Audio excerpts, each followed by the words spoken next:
こ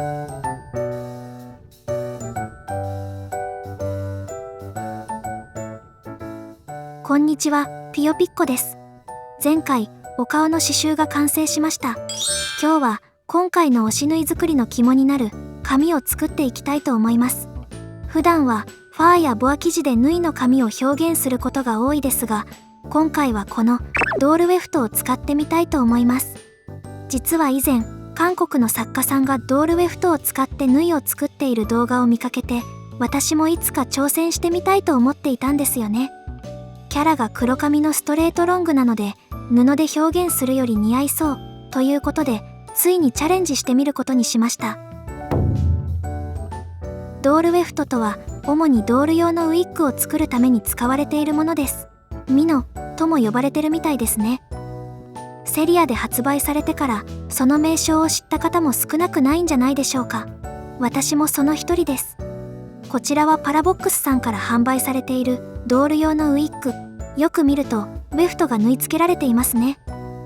今回はこのようなウィッグキャップではなく、縫い本体にウェフトを縫い付けていく方式になります。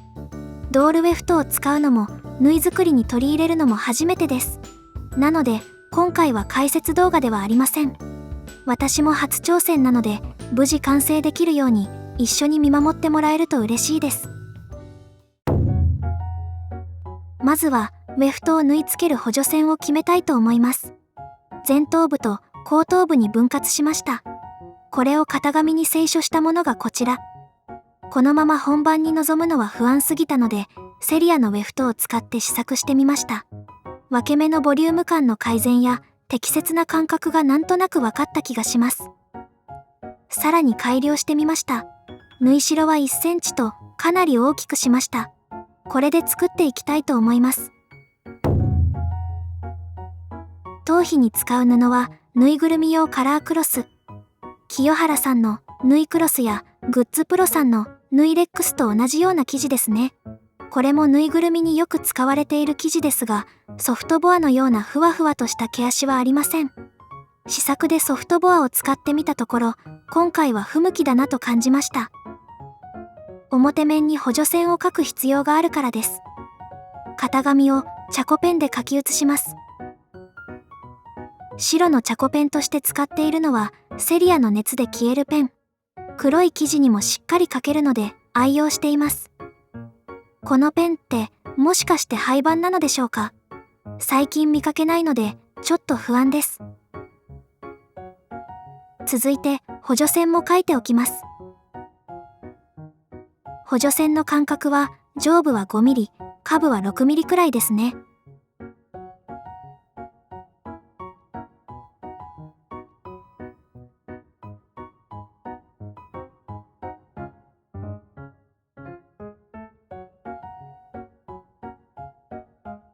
補助線を引くのって結構大変なので、印刷できる布などを活用するのもいい気がします。インクがなくなっちゃいました。布をカットします。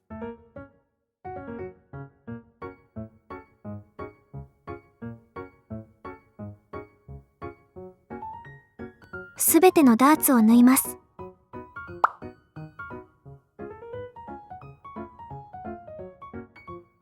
ダーツの山はカット。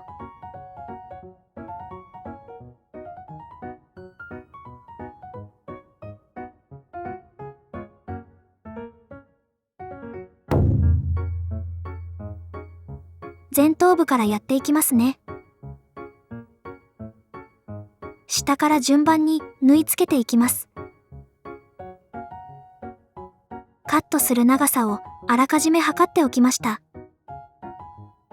ウェフトはそのまま切ってしまうとかなりほつれやすいです。ほつれ防止にほつれ止めピケを使います。必ず適当な容器に少し出してからつけるようにします。ノズルから直接塗るのは絶対にやめてください。毛先の方まで染み込んで髪がバリバリになります。カットしたい位置に少量のピケを塗ります。乾いたらカット。作業中にピケを乾かしておきたいので、次にカットする位置にも塗っておきます。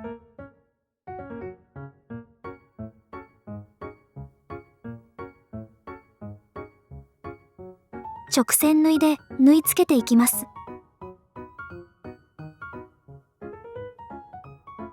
1段目ができました。次の段も同じように縫い付けていきます。先ほど縫ったピケが乾いていたのでカット。次の位置にピケを縫っておきます。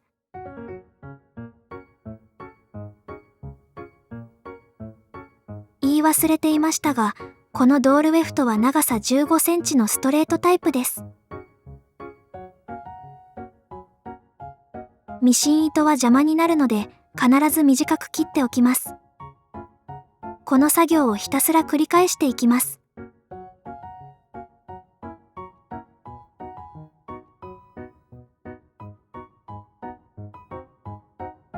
ダーツ部分で布が噛んでしまいました。進みにくい場合は、下に紙やクッキングシートなどを敷くと縫いやすくなります。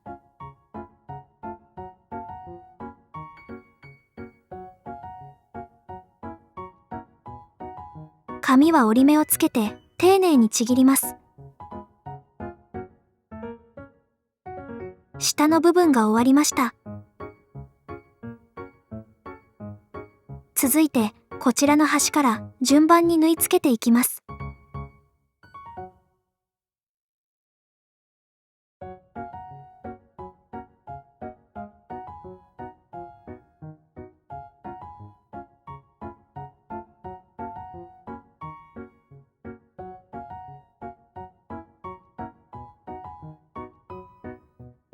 すべて縫い終わりました。ここは分け目になるので、このままだとウェフトが丸見えになってしまいます。縫い代部分にも2列縫い付けます。中に隠れてしまう部分なので、ここまででもいいかな。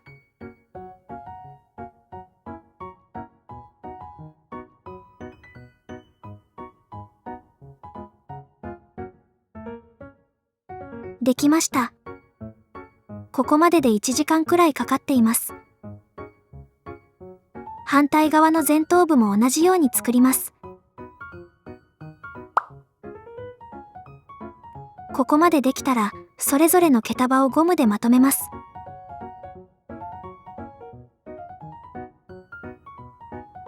表面同士を合わせて、ここを縫います。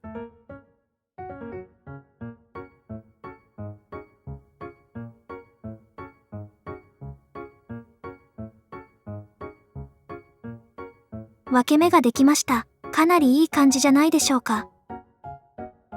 続いてお顔パーツ。額部分の縫い代は1センチでカットします。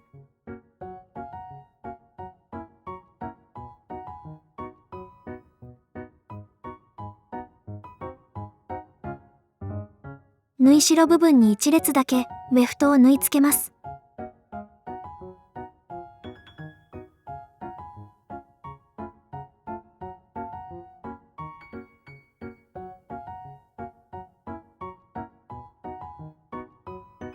顔と前頭部を縫い合わせます。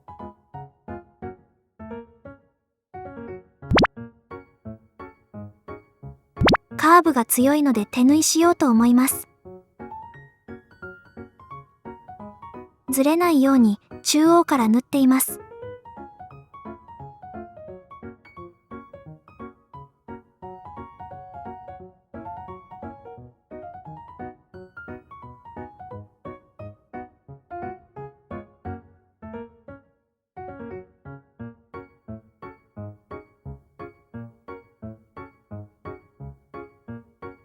テスタメントっぽくなってきたんじゃないでしょうか。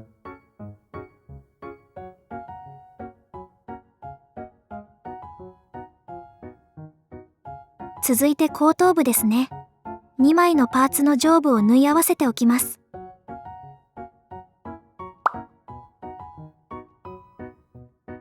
同じように下の列から順番に縫い付けていきます。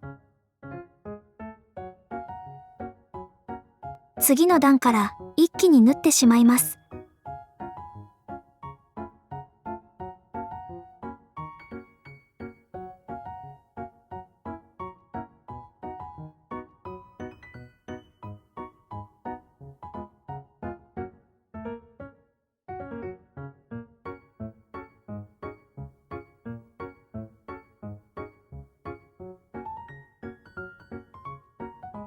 できました。このままだと頭頂部が剥げています。薄い部分を隠すように縫い代に2列縫い付けます。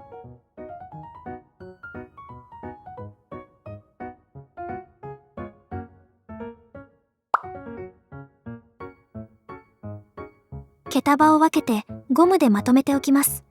パーツが揃ったので頭部を組み立てていきます。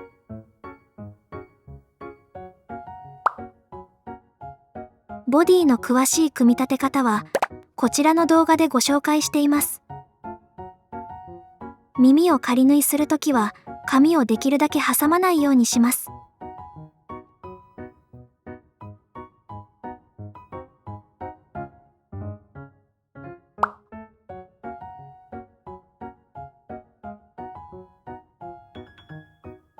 毛束を内側に入れるように結び直しておきます。前頭部と後頭部を縫い合わせます。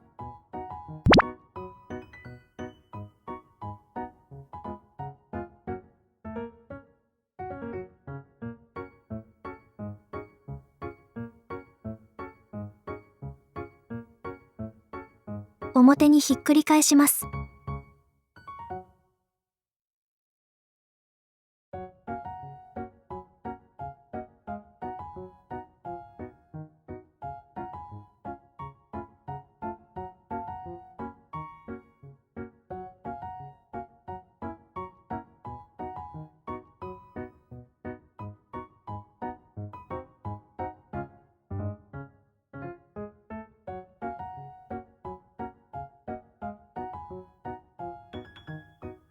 頭部と体を縫い合わせます。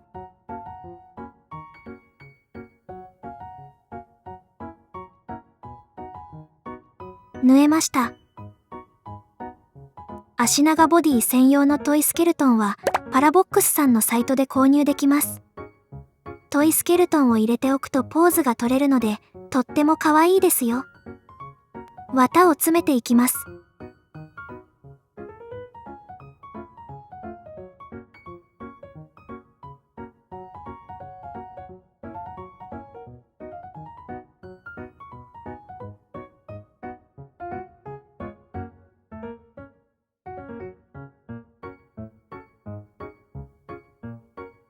綿が詰めれたので返し口を縫い閉じていきます。今回このカーブ針がとても役立ちました。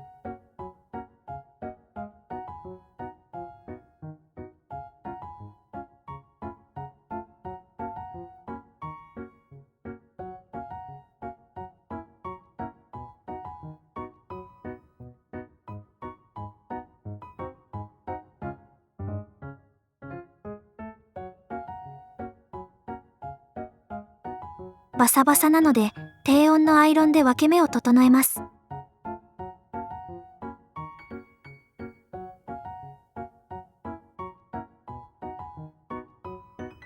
縫い目から飛び出しているウェフトもしっかり落ち着かせます。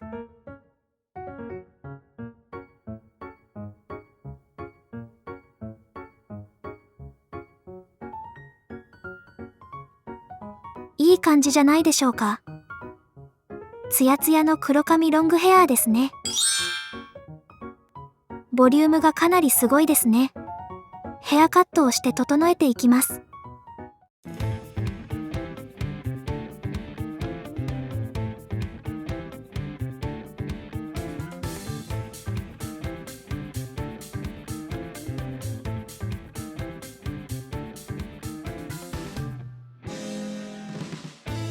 毛量が多いので内側の髪を間引いたりすいたりします。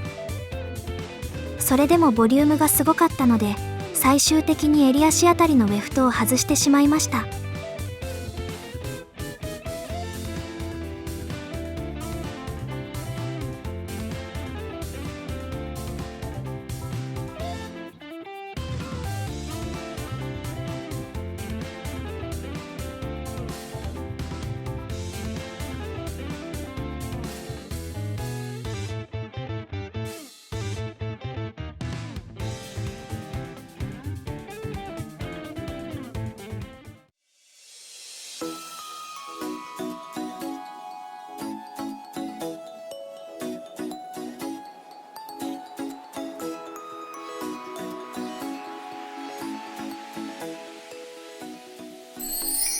完成しました。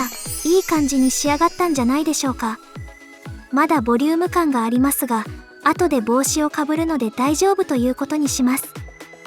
今回は初めてドールウェフトを縫い付けて縫いを作ってみましたが、いかがでしたでしょうか。ウィッグキャップと違って生え際がナチュラルなのがいいですよね。いろんな髪型にアレンジをして楽しむタイプのコットンドールを作るなら最適な表現方法だなと思いました。今回使用した材料や道具は概要欄に記載してあるので、もし作ってみたいという方がいましたら参考にしてみてね。次回はついに完成編ということで衣装を作っていきたいと思います。セリアでこんなものを見つけたので活用できたらいいな。このチャンネルでは縫い作りに役立つ動画を投稿しています。チャンネル登録、ハイプもしてもらえるととっても嬉しいです。ではまた次回の動画でお会いしましょう。ピヨピッコでした。